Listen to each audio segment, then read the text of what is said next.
Doy gracias a Dios por estos 40 años que Dios me ha concedido en su gracia y en su misericordia de poder proclamar el Evangelio de la gracia de Jesucristo a las naciones del mundo.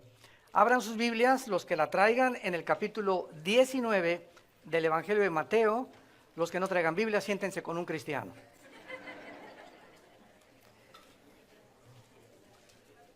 En estos seminarios es imprescindible traer su Biblia, una libreta, una pluma, en fin, ¿verdad? Porque esta es la forma en la que debemos abordar la palabra de Dios.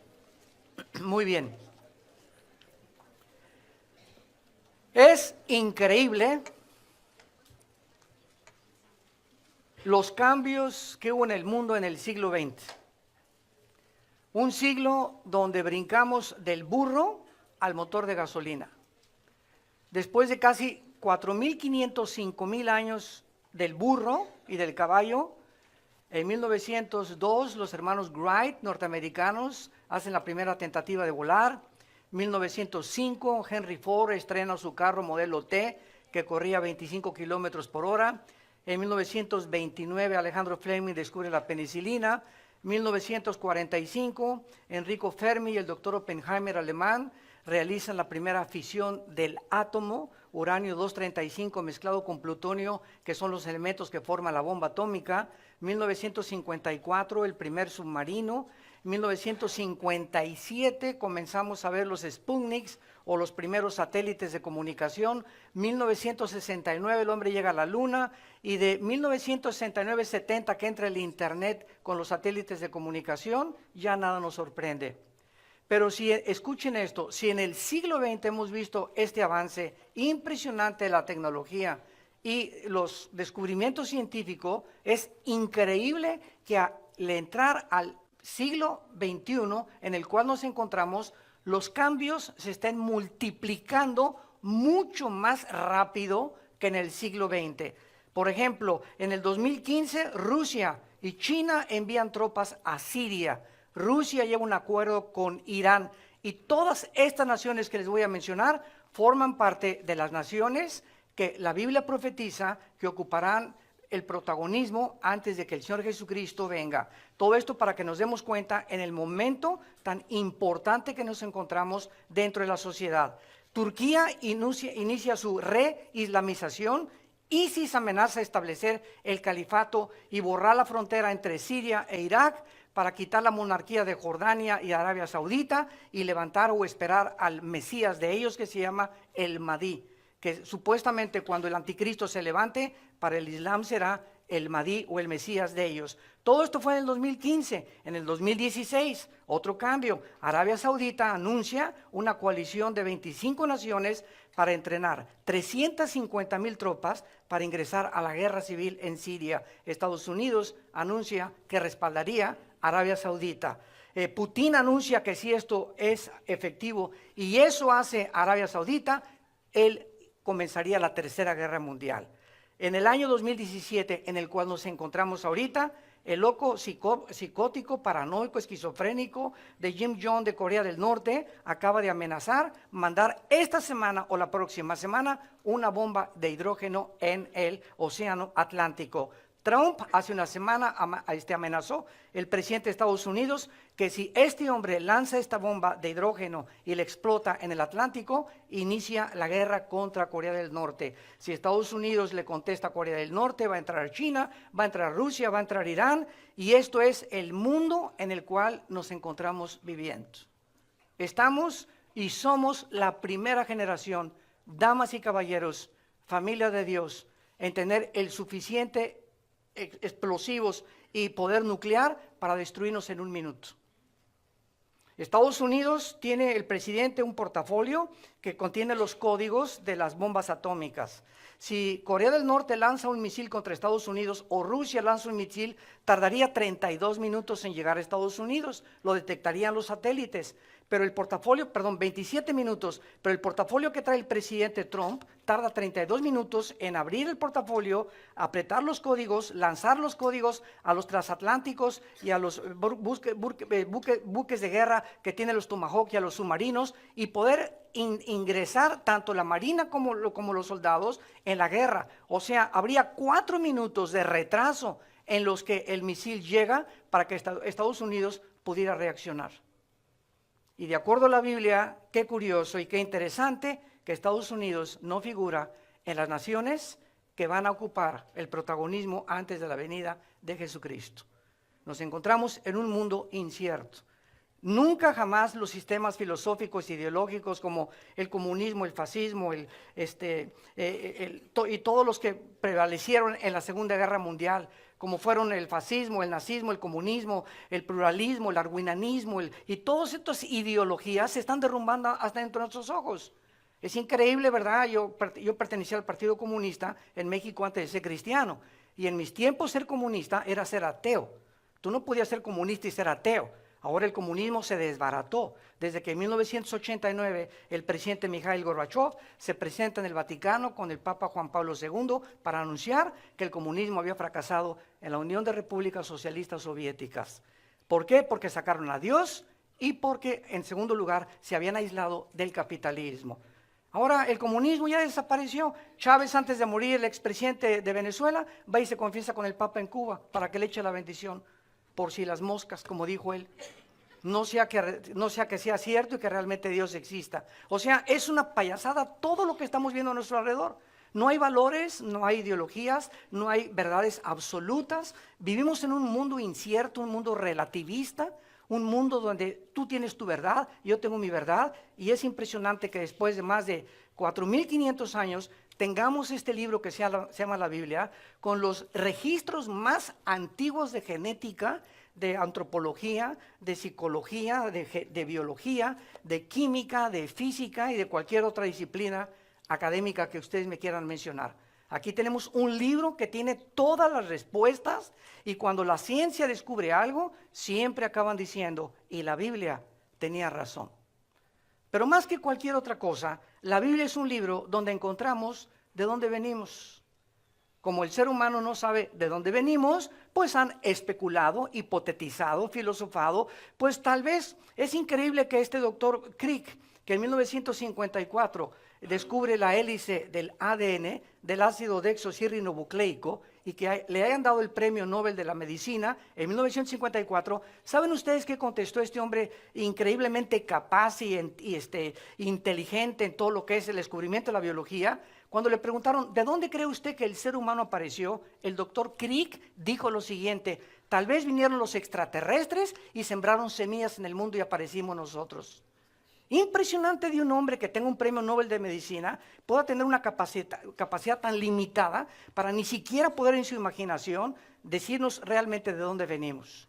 Y como nadie sabe de dónde venimos, se inventó el darwinianismo. Y es una mentira que ha prevalecido durante más de un siglo. Desde que Darwin postuló su famoso libro El origen de las especies, se le sigue enseñando a tus hijos y a nuestros hijos en las universidades, en las secundarias. Mi esposo y yo estuvimos recientemente en el Museo Nacional de Historia en Londres, Inglaterra, y todo el primer piso estaba dedicado a Carlos Darwin, ya que venimos de Chita. ¿Por qué? Porque el ser humano nunca va a encontrar, por medio de su propia investigación, porque para que sea científico tiene que ser repetitivo. Entonces es imposible, ¿verdad?, que alguien pueda haber ido hace millones de años a ver cómo comenzó el universo para poder decirnos realmente cómo comenzó el universo. Nosotros tenemos continuamente debates con ateos. Los ateos son mi plato favorito. Y cuando debatimos con ellos, siempre la pregunta de los 64,000 pesos, como decimos hace algún tiempo, es la siguiente. Bueno, si todo apareció por un accidente, ¿quién produjo el pensamiento? ¿Quién produjo el pensamiento? ¿Quién produjo la conciencia? La materia no produce nada. Entonces, explícame cómo vino todo esto a aparecer. Entonces, esta es la razón por la cual tenemos suficientes armas e instrumentos y podemos ser luz en el mundo que nos rodea, porque esta es nuestra oportunidad. Para esta obra hemos nacido. No se imaginan cómo están escribiéndonos políticos, científicos, maestros universitarios. ¿Qué dice la Biblia? ¿Qué dice la Biblia? Ahora sí comienzan a darse cuenta que es el único libro de los billones de volúmenes de literatura que existe en todas las librerías del mundo, el único libro, el único que nos dice de dónde venimos, quiénes somos y a dónde nos dirigimos. Y cualquier otro sistema de pensamiento que tú quieras inventar o que quieras penetrar, que el gurí, que el culto gurú, que Walter Mercado, los hindúes, los musulmanes, etcétera, etcétera. Dime cualquier ideología, cualquier libro que tú me quieras citar y no tiene comparación con la Biblia. Ni en su contenido, ni en sus registros, ni en la arqueología, la geografía y la historia que respaldan todas las evidencias que la Biblia nos presenta. Y la Biblia es el primer libro que nos dice ¿qué es el matrimonio? ¿Cuál es el matrimonio? ¿Cuál es el fundamento de una sociedad? Y de acuerdo a la Biblia, antes de que Dios formara ninguna institución humana, ningún gobierno, antes eran patriarcados, se convirtieron en estados y vinieron a ser gobiernos. Antes de que cualquier cosa existiera, Dios estableció la familia como el fundamento de la sociedad. Y nos encontramos en el siglo XXI, donde la descomposición social más grande que cualquier sociedad puede experimentar es cuando la familia es atacada y viene el intento de destruir este fundamento para que se derrumben las sociedades. Y este es el punto al que hemos llegado en el siglo XXI, donde claro, siempre ha habido homosexualismo y siempre ha habido divorcios, pero en el siglo XXI se ha institucionalizado los matrimonios gays. Si tal vez el Partido Demócrata en Estados Unidos hubiera ganado las elecciones, en este año, en mayo, se iba a comenzar a legalizar el transgénero y la pederastia. ¿Sabían ustedes eso? ¿Saben ustedes que la sociedad de pederastas en Estados Unidos, porque la segunda enmienda permite en Estados Unidos esta libertad, dijeron, bueno, si a un hombre le gusta una mujer, y ahí me gustan los hombres y las mujeres, ahí me gustan los niños, ¿por qué no lo vamos a legalizar? ¿Por qué no lo legislamos también? Y estaban a punto de hacerlo. Y ahorita nos decimos, ¿cómo es posible? Oye, hace 15 años, ¿quién se iba a imaginar que se iba a legislar el matrimonio gay? Nadie lo hubiera imaginado. Siempre ha existido, pero no legislado, como lo hicieron los 5 jueces del Tribunal Supremo de Estados Unidos. De los 9 jueces, 5 votaron. ¿Y cuál democracia en Estados Unidos? Desde la Segunda Guerra Mundial, Estados Unidos fue el baluarte, el bastión de la democracia, y fue el único país que mantuvo la supremacía política, económica y militar en el mundo, y ahorita es el país más degenerado, con más problemas, y ante un sistema democrático que no existe ya. Ya son puras mentiras la democracia, ya no se consulta al pueblo, ya no es el pueblo el que puede hacer un plebiscito o ninguna votación. Esto es el mundo en el que estamos viviendo, y el mundo está más confundido que nunca. ¿Y saben por qué vinieron todos ustedes aquí? Porque vinieron a un campo de entrenamiento. Este es un boot camp, como dicen en inglés, un campo de entrenamiento, donde todos nosotros tenemos que entender que somos agentes morales, responsables de nuestras acciones y que tenemos que luchar por nuestra familia. Tenemos que luchar por nuestro matrimonio. Es el tesoro más grande que Dios nos ha dado. Ninguna otra cosa, ni tu trabajo, que llegues a presidente de la República y tengas 5 empresas, nada es más valioso que tu familia. Y si tú alcanzas el mundo y ganas el mundo y pierdes tu familia, eres un pobre miserable, ¿verdad? Que debes de lamentarte, porque vas a darte cuenta que nada en la vida vale más que haberles dejado a nuestros hijos una herencia. Tú puedes dejarles a tus hijos $1 millón y $2 millones y nada más están esperando muchos hijos que se muere el viejo como alacranes para repartirse la herencia. Pero si tú les dejas a Jesucristo a tus hijos, sin un solo quinto, les has dejado la garantía que nunca los abandonará y nunca los dejará. Muy bien.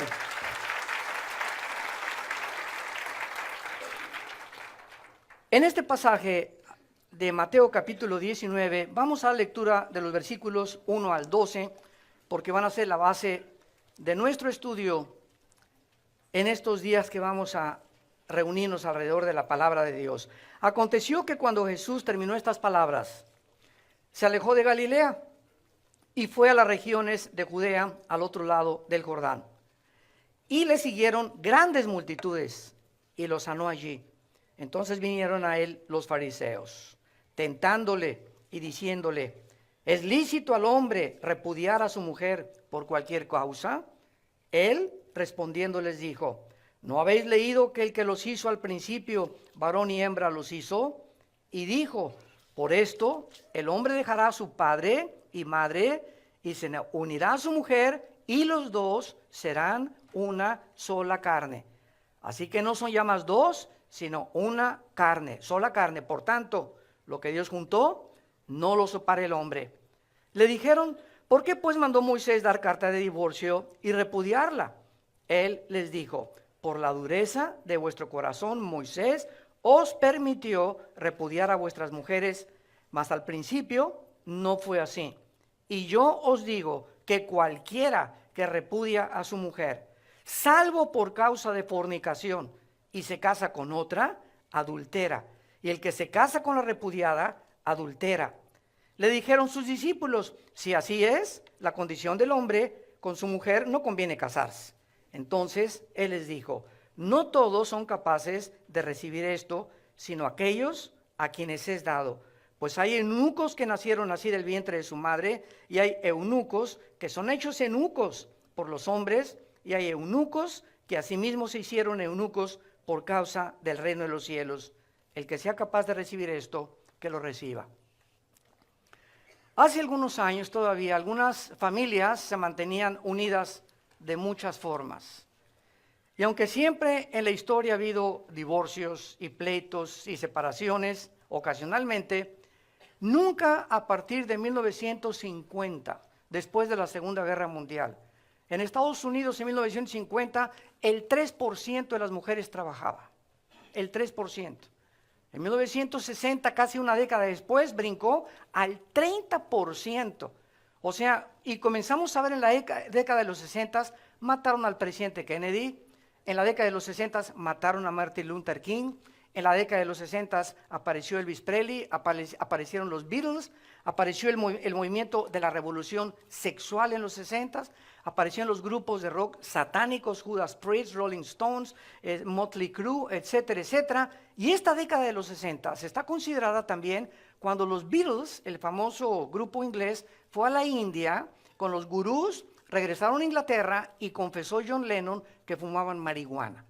Entonces, antes de los 50, antes de los 60, perdón, pues no había el problema de el LSD, la dietilamida de ácido lisérgico, ni la marihuana, aunque así esporádicamente. Pero esta época de los 60 fue como una espiral de degeneración donde los hippies famosos, mi hermano, por ejemplo, que está aquí, traía el pelo hasta por acá y peace and love por todos lados, ¿verdad? Y él era hippie, yo era revolucionario, cada quien agarró su rollo en esa época. Entonces, es la época en la que comenzaron a nacer cantidad de niños donde las mamás no sabían quién era el papá, porque comenzaron las comunidades hippies a reunirse y se dormían 3 muchachas con 5 muchachos o 10 muchachos con 5 muchachas. Y todos con la bandera, es que no queremos la guerra de Vietnam, queremos protestar, no a la guerra, sí al amor, sin saber ni siquiera lo que es el amor. Entonces vino esta espiral en los 70, vino la cocaína, ya se comenzó a comercializar más la cocaína, etcétera, etcétera. Y vemos nosotros que los matrimonios comenzaron a erosionarse imperceptiblemente hasta llegar al punto donde nos encontramos nosotros, donde se encuentra el síntoma de descomposición social más grande que existe. La familia se está desintegrando. Y los gobiernos están respaldando estas legislaciones y están apoyando estas barbaridades simplemente para no quedarse atrás con otros países como los de Europa, que es donde comenzó el ateísmo francés y el racionalismo alemán, para que pudiéramos nosotros seguir la misma trayectoria. Antiguamente las familias se mantenían unidas por 3 razones, si lo quieres apuntar. La primera, había unión familiar. Cada persona dentro de la familia tenía un gran significado. La mamá, el papá, los hijos, los tíos, los hermanos, hermanas, todos eran importantes. La vida se desenvolvía alrededor de la familia. El amor, la esperanza, la seguridad, el consuelo eran encontrados dentro del núcleo familiar. La familia actualmente comenzó a dividirse con la entrada de la tecnología moderna, la televisión, el internet, los iPhones, etcétera, etcétera. Y ahora nos damos cuenta, ¿verdad?, que, no exagero, tal vez un 80% de las familias a la hora de la comida, todos los hijos están con su aparatito. Y dale, y dale, y dale, y dale, y dale, y dale, y dale, y dale. Ya no platicamos cómo te fue en la universidad, papito, explícame cómo está, cómo ves el mundo, etc. Porque toda la tecnología ha venido absorbiendo y robándonos lo que era antes la unión familiar. Y esto es, vuelvo a repetir, imperceptible. Ahora hasta los niñitos de 2, 3 años ya están con sus aparatitos y ahí los ves hipnotizados con sus juegos y no los sacas de ahí. Y quítaselos y te avientan el plato de espagueti en la cara. En segundo lugar, el testimonio de la comunidad. Hace 30, 40, 50 años el divorcio todavía era considerado como un escándalo en la sociedad. O sea, existía, pero siempre había la conciencia de la sociedad para evitar el divorcio. Y estas tradiciones han sido completamente abandonadas y ahora es todo lo contrario. Y en tercer lugar, los principios morales. Tal vez esta es la fuerza más importante que mantiene unida a una familia, pero actualmente son tantos los divorcios que en Latinoamérica hay la estadística que les voy a comunicar. En Latinoamérica, desde el año 2005 al año 2010, 1 de cada 2 matrimonios se divorciaba entre edades de 18 a 23 años de edad. O sea, se están casando las muchachas porque ya quieren salirse de la casa, sus papás se han divorciado, ya en Estados Unidos la costumbre es que ya a los 21, 22 años, mijita, agarra tu departamento, porque no tienen la costumbre los latinoamericanos que somos de familia, somos de clan. Ahora otras muchachas porque ya no aguantan a sus padres, se van de su casa, otros porque no tienen dinero, otras porque se quedaron embarazadas, pero hay 1001 formas en las que justifican el casarse antes de estar preparados. Y lo sabemos muy bien. Aun cuando una mujer ya a los 20, 21 está lista para casarse, no es así el hombre. El hombre mínimo a los 30 años en esta época es la edad más o menos en la que puede considerarse regularmente maduro para poder responsabilizarse con una mujer y tener hijos. Pero hay una vorágine que está comenzando, pero completamente a tapar el mundo y a ahogarnos en divorcios y en mantener a las familias que no tienen realmente, absolutamente ningún principio. En el Antiguo Testamento, en el libro de Deuteronomio capítulo 4, Dios le dijo estas leyes a su pueblo Israel. Deuteronomio 4, 39 al 40. Aprende pues hoy y reflexiona en tu corazón que Jehová es Dios arriba en el cielo y abajo en la tierra, y no hay otro. Y guarda sus estatutos y sus mandamientos, los cuales yo te mando hoy para que te vaya bien, para que te vaya bien a ti y a tus hijos después de ti, y prolongues tus días sobre la tierra que Jehová tu Dios te da para siempre. Dios relaciona la obediencia a sus leyes con las bendiciones para la familia. Dios nos promete que si nosotros leemos la Biblia a diario a nuestros hijos y tenemos devocionales, matrimonio que ora junto, permanece junto, separados de Cristo no podemos hacer. Si pudiéramos nosotros mantener nuestra familia en nuestros esfuerzos, con psicólogos, psiquiatra, doctora corazón, consejos, etcétera, Cristo no hubiera tenido que venir al mundo. Pero somos insuficientes. En Romanos 5 se nos califica como débiles, engañoso nuestro corazón. No tenemos la sabiduría ni la capacidad de poder dar un consejo sabio y saber cómo tratar a la esposa. Hay un concepto de masculinidad completamente deformado actualmente en la sociedad. Se le llama el complejo de macho camacho, donde el hombre cree que la mujer es de un nivel más inferior, donde tómala y déjala. Vean ustedes los feminicidios. Mi esposa tiene una organización que se llama Tamar, en el Estado de México, que se dedican a proteger a las mujeres que sufren violencia intrafamiliar. Y platiquen con mi esposa y no lo van a creer la cantidad de mujeres golpeadas solamente en el Estado de México y las muertes que hay de mujeres en la República Mexicana por machos camachos. Porque el hombre no sabe cómo tratar a la esposa.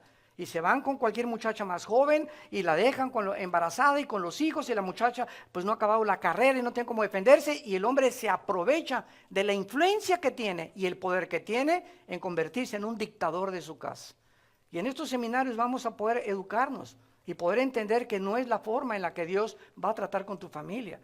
Tú tienes que entender que somos responsables los varones, más que las mujeres, de mantener la unidad, la moral, la dirección, la esperanza, la seguridad en nuestras familias. Eso es un hombre a los ojos de Dios, no un macho camacho que propaga las televisiones y las telenovelas y los medios de comunicación.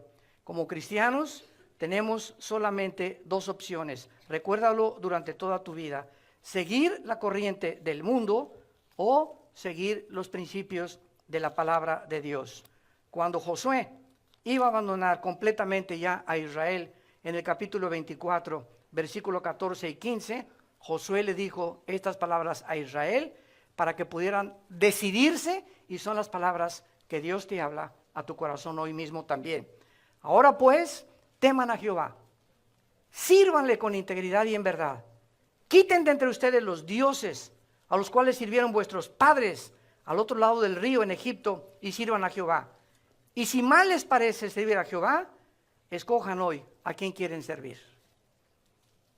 Tú vas a escoger en este seminario a quién quieres servir.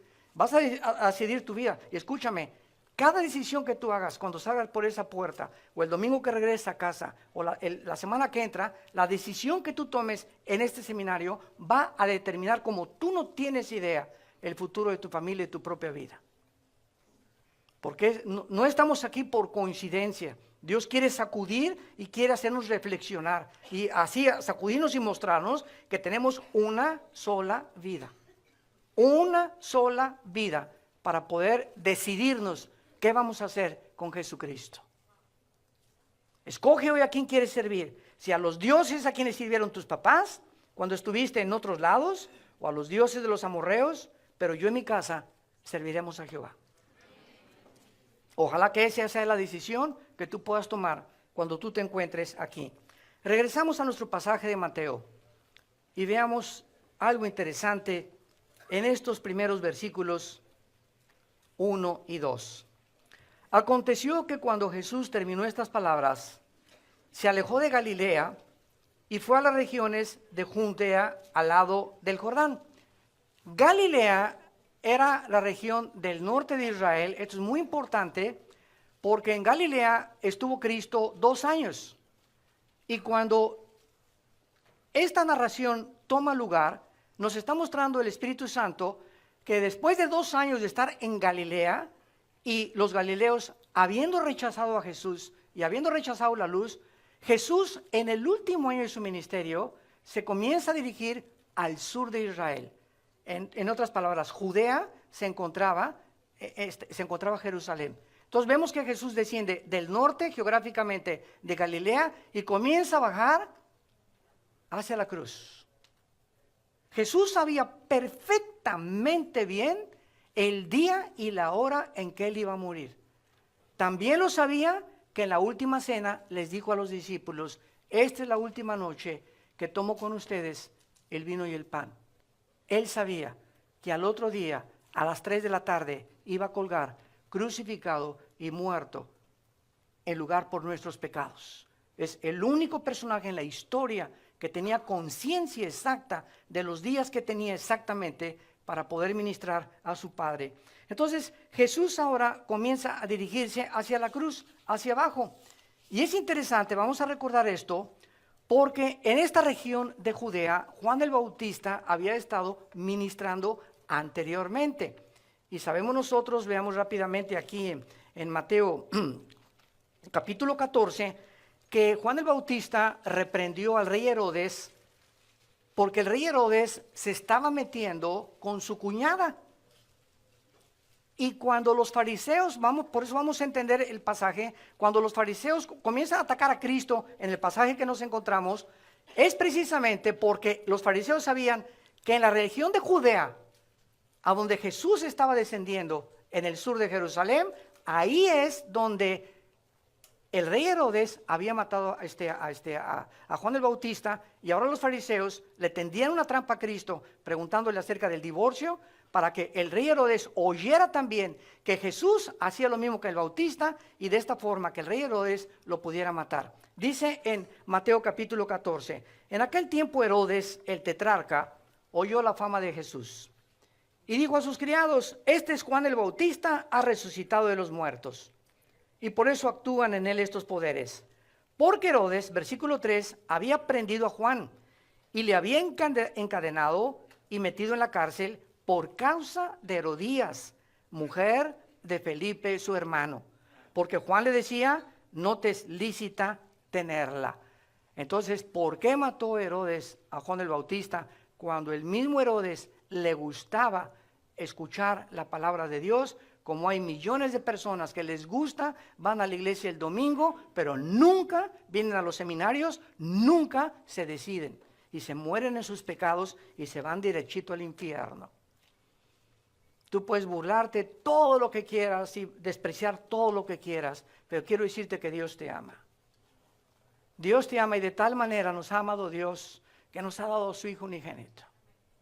Dios ya no puede hacer nada, los cielos cuentan la gloria de Dios. Las leyes físicas que Dios estableció, el electromagnetismo, las leyes nucleares, las leyes que existen alrededor de la gravitación, todo eso existe gracias, y la ciencia existe porque hay leyes. Y así como hay leyes universales que los científicos necesitan para poder tener la física y la astronomía y la química, etcétera, etcétera, hay leyes morales. Y estas leyes morales son inexorables. Ni tú ni yo somos dioses. Esta es la razón por la cual el mundo se encuentra en el relativismo.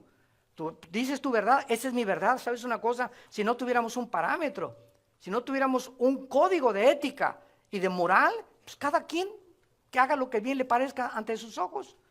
Pues para mí esto es bueno, para ti eso es malo, déjame vivir mi vida. Imagínense que llegáramos a ese punto. Esta es la razón por la cual el mundo se encuentra como se encuentra, porque cada quien hace lo que le da la gana según su mejor parecer. Y Dios ha dejado claramente establecidos sus leyes y sus mandamientos para decirnos, no son ustedes animales, son ustedes agentes morales responsables de cada acción que tú tomes, y de cada acción que tú tomes encontrarás consecuencias para el bien o para el mal. Regresamos a Mateo 19. Y esta es la razón por la cual dice la Biblia, Jesús se dirigió ahora a Judea, al lado del Jordán. Y le siguieron grandes multitudes, dice la Biblia, y lo sanó allí. La mayor parte de la gente que seguía a Jesús, nos revela la Biblia, le seguían por interés. Le seguían simplemente porque vieron a un sanador, a un milagrero, a un hombre que les daba pan, que multiplicó una vez, ¿verdad? 5,000 panes a una multitud impresionante y les dio de comer. Y esta característica del ser humano no ha menguado. El ser humano sigue así y manifestando su conducta de la misma manera. Millones de personas que se dicen religiosas lo hacen por conveniencia. Yo recuerdo muy bien a uno de mis héroes era, nosotros descendemos de familia italiana, nuestros abuelos eran sicilianos, de Palermo. Y mi gran proyecto para mí, mi gran ilusión era traer la mafia a México. Imagínense nada más qué enchamucado estaba, ¿no? Era mi sueño, ser mafioso, ser un capo aquí en México, no de los cárteles, sino de la mafia italiana. Y aquí en México tenemos que traer y combatir y la establecemos aquí. ¿Qué Don Corleone ni qué nada? Bueno, este sueño, ¿verdad? Que yo tenía de tres así, me di cuenta que era una cosa que tenía que establecerse a través de la maldad. Pero al mismo tiempo, como mis padres fueron muy católicos, bueno, mi mamá todavía cumplió 92 años este octubre pasado, vimos que los principios que teníamos, y uno de mis héroes era Al Capone, el que pone los discos. Y una de las biografías de Al Capone, yo estudié la biografía de Al Capone, Babyface Nelson, John Dillinger y todos los grandes asesinos y mafiosos y todo, ¿verdad? Porque yo quería seguir la línea de lo peor, ¿verdad? Y una de las cosas que Al Capone hacía era en Navidad se vestía de Santa Claus y regalaba dulces a los niños. Y todos, ay, mira, no es tan malo, ¿verdad? Y pasaba Navidad y agarraba la ametralladora y mataba 500 personas. Entonces nos damos cuenta cómo detrás de la religiosidad se encuentra la maldad escondida. Es lo que les quiero referir. Hay cantidad de gente como el rey Herodes, que traen su medallota aquí de la religión a la que pertenecen, pero se dedican, ¿verdad?, a vender drogas, se dedican a esto, se dedican al otro, se persignan el domingo y de lunes a viernes se portan como hijos del anticristo. Qué fácil es vivir de esa manera. Nosotros teníamos familiares, me reservo el nombre, de personas súper religiosas. Y recuerdo un tío de nosotros, ¿verdad?, que en una boda me invitaron a compartir el mensaje y él no quiso ir porque pertenecía a otra religión, fue lo que nos dijo. Y al otro día que me regresé yo a Acapulco en el avión en el que iba yo, él iba entrando con 2 de sus amantes. Y así es la sociedad. ¿Por qué? Porque no ha cambiado el corazón. Creemos que pertenecer a una religión y persinarnos y dar un diezmo al Opus Dei o a esta organización, ya nos lavamos la conciencia. Tú vienes a la Biblia y te das cuenta que el Dios de la Biblia tienes que reconocerlo como tu amo y como tu Señor. Y tienes que hincarte y rendirle tu corazón y darte cuenta que en el momento que lo hagas, no estás sacrificando nada. Él lo hizo todo en la cruz. Lo que le estás haciendo es abriendo tu corazón al bien, a la seguridad, a la esperanza, al amor, a la paz, a eso que anhelamos tener, pero sin Él. Y solo con Él es posible poder vivir de esta manera. Muy bien, vemos entonces que le siguieron grandes multitudes y ahí comenzaba Él a sanarlos. Y mientras estas personas comenzaron a seguir a Jesús, le comenzó a seguir otro grupo de comunistas, nazis, fascistas, los más grandes religiosos que existían en tiempos de Jesús son los que se dedicaron a buscarlo para poder entramparlo, finalmente matarlo, porque simplemente él venía a combatir las religiones. Y antes de pasar más adelante, es preciso aclarar este punto. Las religiones, la palabra religión viene del latín, volver a, ligos, ligar. Entonces, una persona religiosa puede ser católico, protestante, mormón, testigo de Jehová, nazareno, bautista, presbiteriano, musulmán, hindú, etcétera, etcétera, menos budista, porque el budismo es una religión atea. ¿Sabían? Gautama Buda no creía en Dios y los budistas no adoran a ningún Dios, pero está clasificada de manera interesante dentro de las religiones. Entonces, el comunismo está considerado como una religión también. Entonces, las religiones son personas que pertenecen a una ideología o a un grupo de pensamiento que se ha desarrollado por hombres. El budismo, Buda, el hinduismo, que es de las más antiguas, los que la fundaron, Mahoma fundó el Corán y el Islam, etcétera, etcétera. El judaísmo, Abraham lo consideran como el fundador del judaísmo, etcétera, etcétera. Y la religión que tú busques, los mormones, José Smith, que lo tuvieron que matar porque Estados Unidos comenzó a proclamar que no se prohibía la poligamia, y José Smith comenzó a decir en el siglo XIX que se le apareció un ángel y que él tenía que tener, llegó con su esposa y le dijo, no eres la única, va a venir 8 a acostarse en el colchón con nosotros. Yo llevo en la noche a mi esposa y le digo eso y duermo en el suelo. Entonces, todas las religiones, cuando tenemos debates con personas religiosas, siempre les decimos, ¿quién es el líder de tu religión? ¿Quién es el que fundó el sistema de pensamiento que tú vienes a debatir? Dímelo, o sea, y vamos a los orígenes y a demostrar. Mahoma se acostó con una niña de 7 años y la hizo su esposa. Por favor, Gautama Buda acabó en McDonald's. Entonces podemos seguir con todos los líderes religiosos y darnos cuenta cuál es el origen. Y venimos a la Biblia y a Jesucristo y es incomparable. Es incomparable Jesús. Es incomparable las Escrituras. En todas las verdades absolutas que contiene. Entonces tenemos que llegar a un momento en la vida en que tenemos que escoger.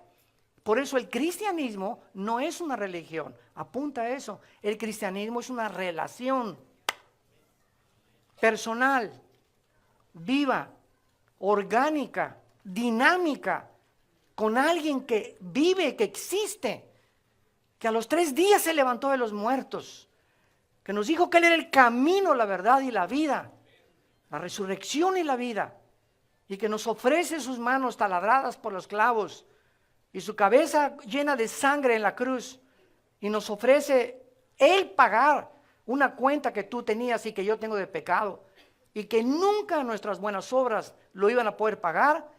Y es el mensaje más grandioso que combate todos los temas de pensamiento. Una vez que tuvimos un debate con Nino Canoni y el señor Jacobo Zabludowski en México, teníamos un gurú, un rabino del judaísmo, un budista, etcétera, etcétera. Y finalmente, después de 3 o 4 días de alegar, se llamó el programa Los Fantasmas. ¿Y qué hay después de la muerte? Les acabé diciendo, ¿cuál es tu libro? Como decimos en mi rancho, ¿quién es tu gallito Giro? Dime quién es tu líder, dímelo por favor, mencióname, y el libro que respalda tu ideología que estás tratando de debatir. Y finalmente, cuando saqué yo la Biblia, les dije, ¿Conocen ustedes un libro más grande que la Biblia? Miren, familia de Dios, no hubo nadie que se atreviera a contestar qué libro es mayor que la Biblia. Y en estos 40 años que tenemos predicando este mensaje, no he encontrado a un astrónomo, un físico, un presidente, a un político, un deportista, un artista que se atreva a decirme, te presento otro libro mejor que la Biblia. Y tráeme tu personaje, el que quieras, y comparémoslo con Jesucristo. No existe. Ya partiendo de este punto lógico y elemental, nos damos cuenta que tenemos que estudiar y seguir a Jesucristo. Si creemos realmente que Él es el Hijo de Dios.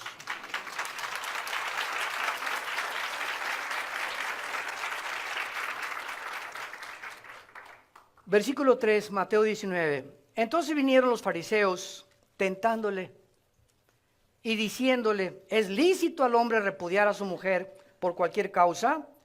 Los fariseos tenían dos objetivos al hacerle esta pregunta a Cristo. Uno, desacreditarlo con la gente.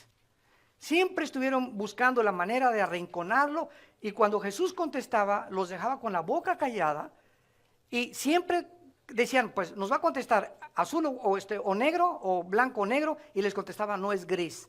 Nunca se esperaban los religiosos que las respuestas de Cristo nunca las habían ellos considerado con anterioridad. Y entonces estos hombres, ¿verdad?, comenzaron a tratar de destruir en segundo lugar su ministerio por envidia. Si la envidia fuera tiña, como dice en México, ¿verdad? Pero dice la Biblia también en el libro de Eclesiastés de Salomón, toda obra del hombre despierta la envidia de su prójimo. Si tú en tu vecindario te compras un mejor coche, un mejor vestido, un mejor traje, lo puedes asegurar, hay cantidad de gente que te está envidiando. ¿Y por qué ella tiene vestida de china poblana y yo no me he visto como ella?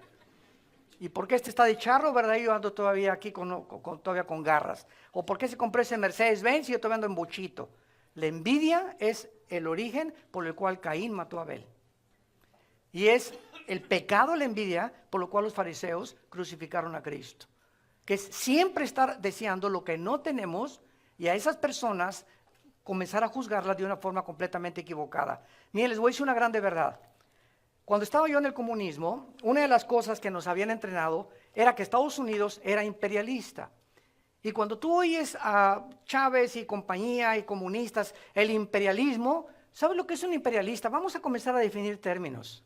El único imperialista ha sido Rusia, porque son los únicos que han llegado después de la Segunda Guerra Mundial y ahí se querían quedar. Por eso dividieron a Alemania Oriental y Alemania Occidental. Estados Unidos nunca, ni cuando fue a Granada, ni cuando agarraron a Noriega, nunca se quedó en ningún país. Ni siquiera en Irak, sacaron hasta los soldados de Irak después de haber derrocado a Saddam Hussein. Entonces, ¿cuál imperialismo? Pero son ideas que tratan de meter a la gente. Y en Latinoamérica se nos inculcó que la razón de la pobreza en Latinoamérica eran los imperialistas. Y que como ellos tenían el dinero, nos habían quitado. O sea, el comunismo y el socialismo te enseñan exactamente la misma manera de pensar. Si se reparten, decía Marx, el proletariado combate a la burguesía y el proletariado toma el poder y se reparte equitativamente las riquezas, todo el mundo feliz y contento, todo el mundo a Disneylandia y todo el mundo va a progresar. Es la mentira más grande porque es robar con credencial. Dame aquí lo que es tuyo, pero con derecho. Entonces el comunismo le comenzó a llamar al robo expropiar. Se oye más bonito, ¿verdad? Venimos a expropiar por causa del Estado y no le llamaron matar ni asesinar, le llamaron eliminar también por causa del partido. Se oye más bonito, ¿verdad? Comenzaron a barnizar todos los pecados y toda la forma de poder apoderarse de la gente, pero siempre acababa en sus propias bolsas. Entonces todo es un engaño en los sistemas de ideología que tratan de engañar a la gente prometiéndole siempre una mejor vida. Y no hay un sistema, no hay un presidente, no hay un hombre, no hay Mesías más que Jesús. Y cuando llegamos a esa conclusión, dejamos ya de tener sueños marihuanos. De pensar tantas tonterías, ¿verdad? Y salimos de Disneylandia y enfrentamos la realidad. Lo querían desacreditar. Ahora, en tiempos de Jesucristo, había dos corrientes acerca del divorcio. Y se me olvidó comentarles que el tema de este seminario se llama ¿Cómo evitar el divorcio? Va a ser el tema que vamos a tratar en 3 días y medio. ¿Cómo evitar el divorcio? Y tenemos que profundizar qué es el matrimonio, qué es el divorcio, cuándo es permitido el divorcio y bajo qué causales Dios puede a las víctimas del divorcio bendecirlas cuando ellas fueron abandonadas por él o por ella. Había dos rabinos en tiempos de Cristo llamados Shammai y Hillel, con H y doble L. Shammai enseñaba que no había divorcio bajo ninguna circunstancia. No te puedes decir, no importa lo que tu marido te haga, no te puedes divorciar. Y Hillel enseñaba que se podía divorciar por cualquier razón, inclusive porque la esposa le quemara el guisado o poner demasiada sal al alimento, se podía divorciar. Imagínense nada más, ¿no? Y este rabino Hillel había muerto 20 años antes de Jesús. Entonces había un clima durante el tiempo de Cristo de confusión, y los fariseos, pues claro que después de oír a Hillel y a Shammai, pues lo querían arrinconar y a ver tú por qué permitiste el divorcio y tú qué piensas del divorcio, y estaban expectantes por ver qué cosa les iba a contestar Cristo. Los fariseos sabían también que Jesús tenía otra enseñanza acerca del divorcio, porque en Mateo capítulo 5, versículo 27 al 28, Jesús había dicho lo siguiente: oísteis que fue dicho, no cometerás adulterio, pero yo les digo que cualquiera de ustedes que mira, nada más mirar, como los chinitos, nomás mirando a una mujer para codiciarla, ya adulteró con ella en su corazón. Por tanto, si tu ojo te es ocasión de caer, sácalo. Versículo 31. Fue dicho, cualquiera que repudie a su mujer, dele carta de divorcio. Pero yo les digo, o sea, él estaba citando a Shammai, a Hillel, perdón. Yo les digo que el que repudia a su mujer, a no ser por causa de fornicación, hace que ella adultere, y el que se casa con la repudiada comete adulterio. En otras palabras, Cristo venía a enseñar la profundidad de Dios. Esto es muy importante, pongan mucha atención. Hace poco, varios militares de diferentes naciones nos mandaron correos preguntándonos: yo soy capitán del ejército en esta nación, ¿puedo matar? Yo voy a ir a la guerra, ¿puedo matar? Si mi país es invadido, yo como cristiano y soy policía, ¿puedo matar? Y estas son preguntas muy interesantes que tienen respuesta en la Biblia, porque en la Biblia no existe simplemente el matar, sino que la palabra original en el hebreo son completamente diferentes al lenguaje que tenemos en el castellano.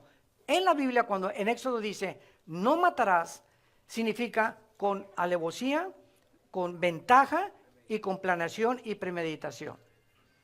No matarás. Pero la otra palabra que se usa, araj, en el hebreo, es en defensa propia.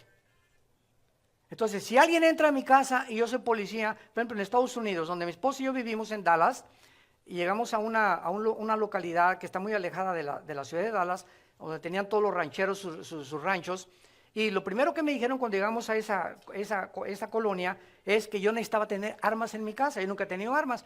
Desde que tenía 13 años andaba con una 9 milímetros aquí hasta los 25 que me convertí. Entonces, fuera de eso ya no volví a tener armas. Pues usted necesita comprarse una pistola, me dijeron. ¿Por qué? Porque de acuerdo a los estatutos de colonos, de los homeowners que le llaman en Estados Unidos, nos protegemos unos a otros. Y si usted ve que se mete un ladrón a mi casa y usted tiene arma, me ayuda a poder impedir que se meta a robar mi casa y lo truena. Entonces, tuve que ir a tomar un curso de 3 días en Estados Unidos, donde fuimos con psiquiatras y psicólogos y te enseñan cómo son las armas, cómo disparar. Si entras a un banco y alguien está robando, la pregunta que te hacen es, y tú traes la pistola y tienes el derecho a portar armas, ¿qué harías con el ladrón? ¿Le disparas? Y la respuesta es, no puedes dispararle. Y si ves corriendo que alguien sale de tu casa, ¿le disparas? Tampoco, porque no somos policía. Es para defensa nada más tuya, de tu esposa, de tu familia. Si entras a tu casa y ves la puerta abierta, ¿entras a buscar al ladrón? No. Tu obligación es hablar a la policía, ellos deben entrar a tu casa y buscar al ladrón. Tú quédate afuera porque tú no eres policía. Entonces te entrenan para saber cómo usar las armas. Y después nos mandaron al campo de tiro y tienes que pasar más del 75% de darle al blanco para que tenga la licencia. Después tienes que tener 10 años que nunca te hayan parado la policía por drogas o por alcohol o por intoxicación y después mandarla al FBI para comprobar que no tienes antecedentes y entonces tenga tu licencia para portar armas. Y después de todos esos exámenes que pasé, me dieron, tengo la licencia para portar armas. Y ahí traigo el cohete de vez en cuando aquí metido, ¿verdad?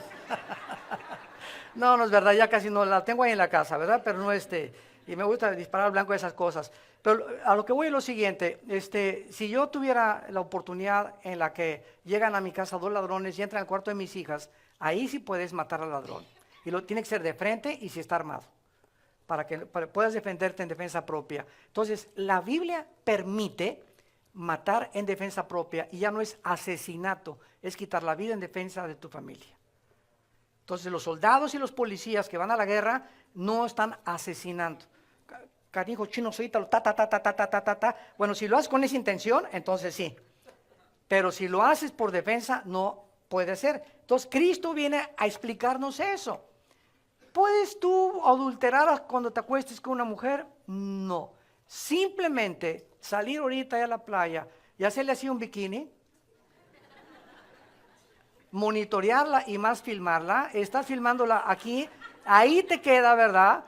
No necesitas decir, Señor, gracias a Dios que no he adulterado. Este es el concepto que tenían los fariseos. Ellos físicamente nunca se habían metido con las mujeres, pero desvestían a las mujeres de los pies a la cabeza cuando las veían. Y Jesús se dio cuenta de eso, porque Jesús conocía el corazón de los hombres. Y Jesús viene a tratar con el corazón. En otras palabras, no es asesino el que jala el gatillo, es asesino el que lo jala con odio, con rencor o por venganza. Es un asesino delante de Dios. No el que jala para poder defenderse. No es adúltero el que físicamente se acuesta con una mujer. Solamente con mirar a una mujer y mantener o ver pornografía ante los ojos de Dios, eres un adúltero. Y esto a los fariseos, ya se imaginan ustedes la conmoción que sufrieron al escuchar que profundizaba mucho más el pecado el Señor Jesucristo. A Dios le interesa la forma como pensamos. Adán y Eva no pecaron cuando agarraron la fruta y se la comieron. Cuando ya decidieron mentalmente, anticipadamente, ir en contra de la voluntad de Dios, ya habían pecado en su corazón. Entonces, nadie cae en el adulterio de la noche a la mañana. La persona que cae en el adulterio tenía una semana, un mes, 2, 3 meses, psicológicamente siendo preparado, con magazines, con pornografía, coqueteando con su secretaria, pasándose de listo hasta que llega la oportunidad y es cuando tú caes. Y ahí Dios no te va a respaldar, porque no hay tentación que no sea humana. Dios nos librará de cualquier tentación cuando nosotros vivimos en la santidad. Entonces tenemos que cuidarnos y vamos a aprender todo esto a través de este seminario. Muy bien. Entonces Cristo lo dice claramente y los fariseos querían destruirlo precisamente por esto.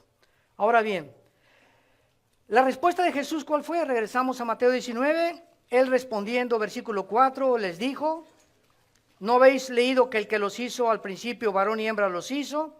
Por eso dejará el hombre a su padre y a su madre, se unirá a su mujer, y los dos serán una sola carne.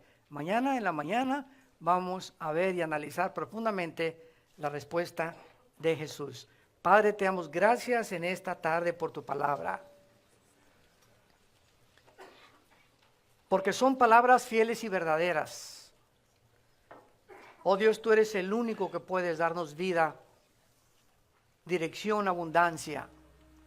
Tú eres el Dios de esperanza y de todo consuelo. Tú nos has traído porque amas el matrimonio. Tú estableciste la familia y sabemos que es la única esperanza para cualquier sociedad. Cuando las familias se desintegran, una sociedad no puede sobrevivir, como sucedió con el diluvio y con Sodoma y Gomorra. Y nos acercamos precipitadamente a ese punto de la historia donde las familias están a nuestro alrededor desintegrándose. Y tú nos mandas ser testigos en esta sociedad, ser luz, levantar la antorcha con valor, salvar a los más que podamos y decirles: arrepiéntanse de sus pecados. Hay otro camino, hay otra vida mucho mejor que la que tú crees separándote de tu esposo. Es un engaño y una trampa creer que vas a ser feliz con otra mujer o con otro hombre. Eso no es la voluntad de Dios. Dios quiere que luchemos hasta el final y Él nos da el poder para hacerlo. En el nombre de Jesús. Amén.